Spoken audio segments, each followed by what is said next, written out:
Hello guys, तो आज class 9 से रिलेटेड एक चैप्टर को लिया गया है, चैप्टर नंबर 7, जिसके अंदर आप पढ़ने जाओगे कांग्रेंस, जिसको हिंदी में बोलते हैं सर्वांग सम।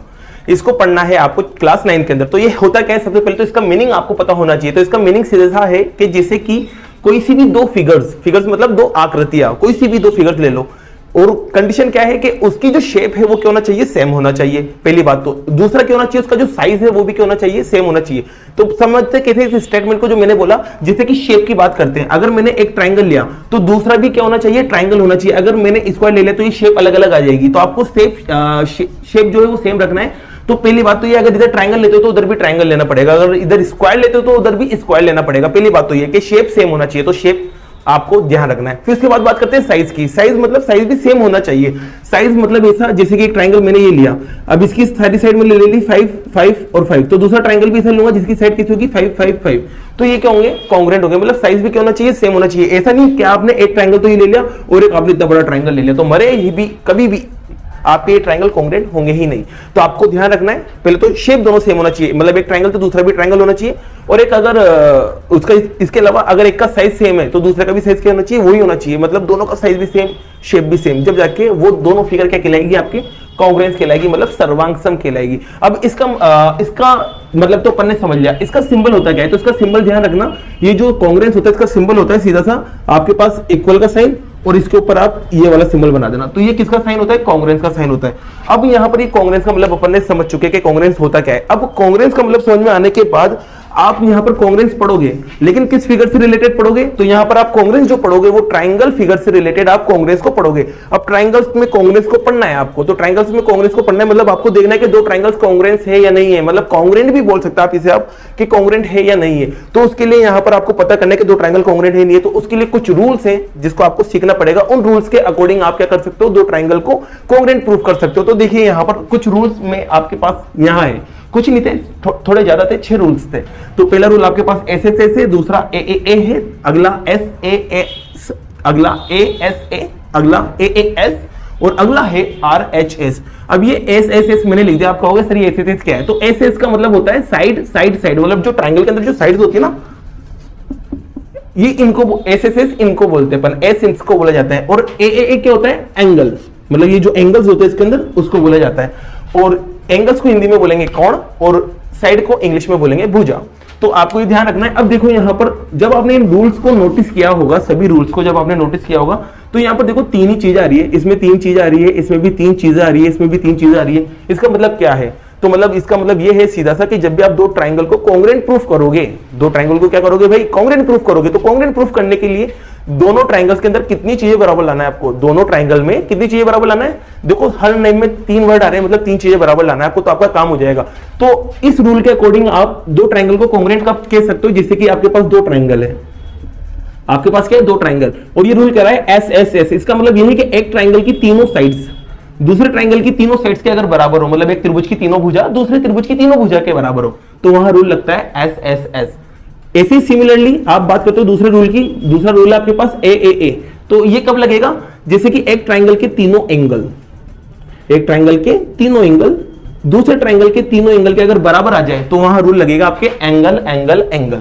फिर बात करते हैं एस ए एस, किसकी बात करेंगे, एस ए एस। अब ये एस ए एस क्या है, आपकी सास तो नहीं है, यहां पर एस ए एस क्या है, दो तो साइड है और एक एंगल है, क्या है, दो साइड और एक एंगल। अब देखो यहां पर रूल के अंदर मीनिंग छुपा हुआ है इसका, जो दो साइड आप ले रहे हो, चलो दो साइड मैंने मान लिया ये और ये ली, इसमें भी दो साइड मान लो ये और ये ली, तो जो एंगल है ना वो एंगल दोनों साइड के क्या होना चाहिए, एकदम बीच में होना चाहिए। तो दोनों साइड के बीच में एंगल ये रहा और दोनों साइड के बीच में एंगल ये रहा। अगर ऐसी कंडीशन आती है, मतलब दो साइड और उसके बीच का एंगल दूसरे ट्राइंगल की दो साइड और उसके बीच के एंगल के बराबर है, तो रूल लगेगा एस ए एस।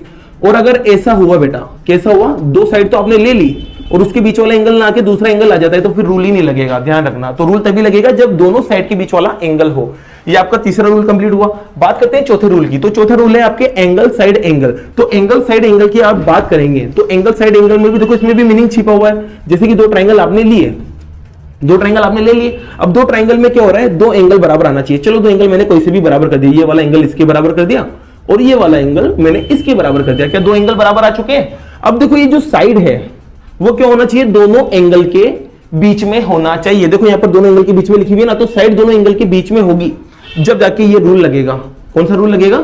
ये वाला रूल लगेगा जब दोनों एंगल के बीच में साइड हो। और ये वाला रूल देखो इसका बिल्कुल अपोजिट है, मतलब इसमें क्या होगा, जो पांचवा रूल है वो है एंगल एंगल साइड। इस रूल में क्या है, तो इस रूल में सीधी सी बात है, आप दो एंगल इक्वल कर दो। चलो दो एंगल आपने इक्वल कर दिया, मतलब पहला वाला पहले के बराबर है और दूसरा वाला दूसरे के बराबर है। दो ट्राइंगल के अंदर दो एंगल इक्वल आ चुके हैं, पहले वाला पहले वाले के बराबर और दूसरा वाला दूसरे के बराबर। अब बात करते हैं यहाँ देखो साइड जो है वो दोनों एंगल के बीच में आ रही है क्या?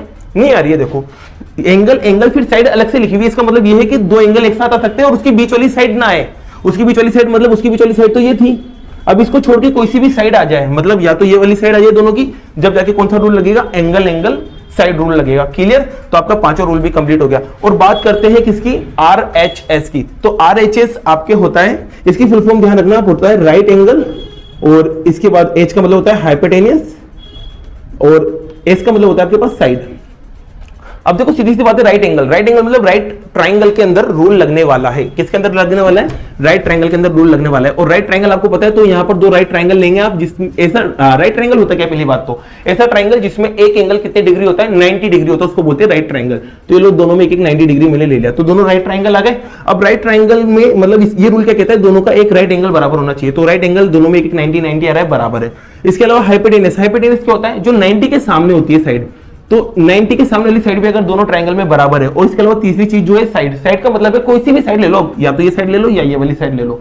अगर मैं ये वाली साइड लेता हूं तो उसमें भी ये वाली साइड लेना पड़ेगी। इसका मतलब ये है RHS में कब RHS रूल कब लगेगा? तो RHS रूल लगाने का सीधा सा तरीका है कि 90 और 90 के सामने वाली साइड किसी भी ट्रायंगल में बराबर आ जाए। मतलब दो ट्रायंगल ऐसे हो जिसमें एक तो 90 बराबर आ रहा हो और एक 90 के सामने वाला बराबर आ रहा हो, तो उस कंडीशन में कौन सा रूल लगेगा?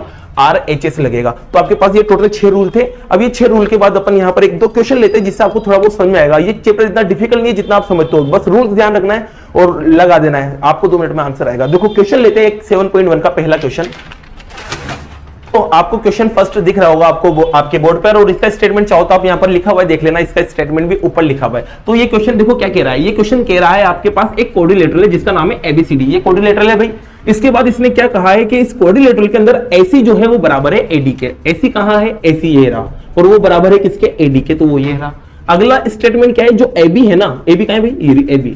वो क्या कर रही है? बाइसेक्ट। किसको बाइसेक्ट कर रही है? एंगल A को। बाइसेक्ट का मतलब क्या होता है? 2 इक्वल पार्ट में डिवाइड करना बाइसेक्ट कहलाता है, सीधी सी बात में। तो मतलब ये जो AB है वो इस A को बाइसेक्ट कर रही है, मतलब 2 टुकड़े कर रही है और दोनों के दोनों कैसे? बराबर है। मतलब इसका मतलब ये है कि ऊपर वाला ये जो एंगल है, ऊपर वाले इस एंगल का नाम क्या है? इस एंगल का नाम होगा BAC। जहां पर एंगल बनता है ना उस वर्ड को बीच में रखा जाता है। आप BAC बोल सकते हो या CAB बोल सकते हो। तो उसने कहा है इस लाइन का मतलब ये है कि जो BAC है ना वो बराबर है किसके? BAD के। इसका मतलब ये है, तो इसका मतलब यहां पर अपन लिख लेते हैं। ये क्या कहना चाह रहा है? ये कहना चाह रहा है कि BAC एंगल BAC मतलब कोण BAC बराबर है किसके? BAD के। अब देखो ये चीज आई ना, आपको काम आएगी आगे। अब देखो ये आपको गिवन था। अब प्रूफ क्या करने के लिए बोला है? तो प्रूफ करने के लिए बोला है कि ट्राइंगल ABC कॉन्ग्रेंट हो जाए भाई किसके? ABD के। तो इसको कॉन्ग्रेंट लाना है। तो कॉन्ग्रेंट लाने के लिए सीधी सी बात है, मैंने भी रूल बताए थे। रूल में कितने पार्ट बराबर करने थे? 3 पार्ट बराबर करने थे ओनली। कितने पार्ट? 3 पार्ट। तो यहाँ पर भी 3 पार्ट बराबर करते हैं दोनों ट्राइंगल में, तो कॉन्ग्रेंट हो जाएंगे ना। तो 3 पार्ट बराबर करना है किन दोनों ट्राइंगल में। तो मैं यहाँ पर बताना चाह रहा हूँ कि ट्राइंगल ABC और ट्राइंगल ABD में मैं 3 पार्ट बराबर करना चाह रहा हूं। देखो 3 पार्ट कौन कौन से बराबर आते हैं। तो सबसे पहले तो वो देखो आपको गिवन क्या है। अगर जो आपको गिवन है उसमें कुछ बराबर आ रहा है तो सबसे पहले उसको लिखो। तो देखो ABC का है ये ऊपर की तरफ है और ABD का है नीचे की तरफ है। तो ऊपर वाले ट्राइंगल में देखो ये डैश लगाया था मैंने किस पर? AC के। और नीचे वाले ट्राइंगल में भी मैंने डैश लगाया था किस पे? AD पे। तो AC और AD दोनों बराबर है, ये गिवन था नहीं था? तो इस ट्राइंगल का एक पार्ट AC और उस ट्राइंगल का एक पार्ट AD दोनों बराबर है। चलो एक पार्ट दोनों में बराबर आ गया। अभी इसका रीजन क्या है? ये बराबर क्यों आया? तो ये अपन को गिवन था, मतलब क्वेश्चन में दे रखा था। पहली चीज तो ये कंप्लीट। दूसरे की बात करते हैं, तो ऊपर वाले ट्राइंगल में ये वाला जो एंगल था नीचे वाले ट्राइंगल की एंगल के बराबर था। क्यों बराबर था? क्योंकि बाइसेक्ट कर रहा था। बाइसेक्ट का मतलब होता है समद्विभाजित, हिंदी में बोलते हैं जिससे आप। तो इसका मतलब ये ऊपर वाले ट्राइंगल का तो BAC और नीचे वाले ट्राइंगल का BAD ये भी बराबर है। तो लिखेंगे BAC बराबर है किसके? BAD के। ये क्यों बराबर भाई? ये भी आपको क्या है? गिवन है। देखो अपना बहुत सारा मतलब 70% काम हो चुका है। 70% काम कैसे हुआ? क्योंकि दो ट्राइंगल को कॉन्ग्रेंट करने के लिए 3 चीजें बराबर लाना होती है, जिसमें से 2 चीजें आप बराबर ला चुके हो। बस एक चीज और मिल जाए तो अपना काम हो जाएगा।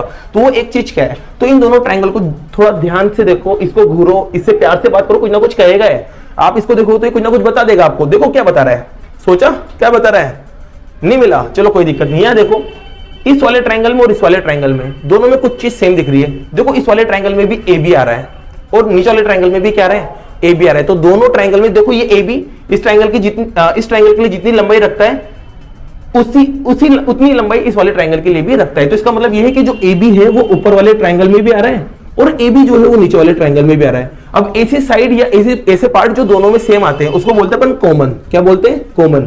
अब ये कॉमन, अगर इस साइड है तो आप क्या लगा दोगे, कॉमन साइड, और अगर एंगल होता तो क्या लगा देते, कॉमन एंगल, जिसे बोलते हैं अपन हिंदी में उभयनिष्ठ भुजा। तो यहां पर आपके तीन चीजें बराबर आ चुकी है। क्या तीन चीजें बराबर आई? तो अब तीन चीजें तो बराबर आ गई। रूल के ऊपर जाते कि रूल क्या लगेगा, तो रूल लगाने के लिए आपको इसका भी एक ट्रायंगल पकड़ लो। चलो मैंने ऊपर वाला ट्रायंगल पकड़ लेना है, मैंने ऊपर वाला ट्रायंगल पकड़ लेना है और इस ट्रायंगल का नाम क्या था, ए बी सी। अब देखो इसमें मैंने तीन पार्ट कौन कौन से उठाया, एक तो मैंने उठाया था, देखो यहां से देखो, एक तो क्या उठाया था, ए सी, दूसरा क्या उठाया था, बी ए सी मतलब ये वाला पार्ट, और तीसरा पार्ट उठाया था मैंने ए बी मतलब ये वाला पार्ट। ये तीन चीजें बराबर, ये तीन चीजें मैंने उठाई है। तो रूल देखते हैं यहाँ पर, ये तो साइड है, ये भी साइड है और ये क्या है, एंगल है। तो रूल सीधा सा पकड़ाई मारा है कि दोनों साइड के बीच वाला एंगल आ रहा है। तो रूल कौन सा लगेगा, साइड एंगल साइड। तो यहां पर रूल कौन सा लगेगा, बाय साइड एंगल साइड। तो साइड एंगल साइड इन दोनों ट्रायंगल को क्या कर देगा, इन दोनों ट्रायंगल को क्या कर देगा भाई, इन दोनों ट्रायंगल को वो कॉन्ग्रुएंट कर देगा। आपका ये क्वेश्चन खत्म। इस तरह से क्वेश्चन होगा, बाकी जो क्वेश्चन हो नेक्स्ट वीडियो में लेंगे।